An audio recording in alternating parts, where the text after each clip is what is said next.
వార్తల్లో నిజం లేదన్నారు రాజోలు జనసేన నేత బొంతు రాజేశ్వరరావు. వైసీపీ ప్రభుత్వం ఇచ్చిన కేబినెట్ హోదా కలిగిన పదవిని వదులుకొని జనసేనలో చేరానన్నారు. చనిపోయే వరకు రాజోలు ప్రజలకు తోడుగా ఉంటానన్నారు.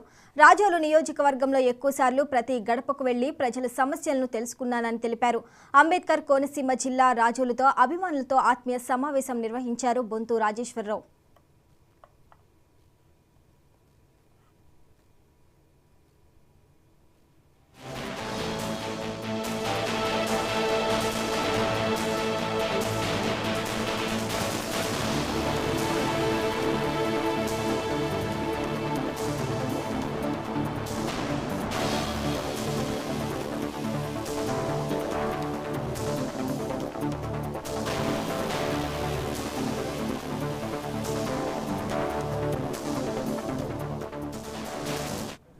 ఈరోజు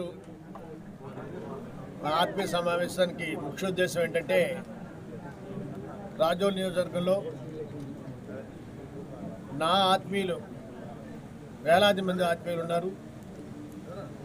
గత 12 ఏళ్ళ నుండి కూడా నాతో అడుగులు అడుగేసుకుంటూ నా కష్టకాలు పంచుకుంటూ ప్రజల కోసం అవేర్నెస్లు కృషి చేస్తున్నటువంటి ఎంతోమంది మిత్రులు ఉన్నారు.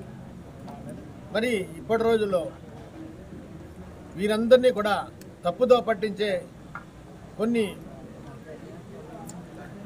వార్తలు అనేవి సోషల్ మీడియాలో కానీ, అలాగే కొన్ని అదర్ మీడియాలో కానీ షికారులు చేస్తున్నట్టు చూస్తున్నాం మనంతా కూడా. ఇవన్నీ కూడా నా వ్యక్తిత్వాన్ని దెబ్బతీసే విధంగా, ముఖ్యంగా మరి నా నిబద్ధతని శంకించే విధంగా ఇవన్నీ ఉండడం నాకు చాలా బాధ కలిగించింది.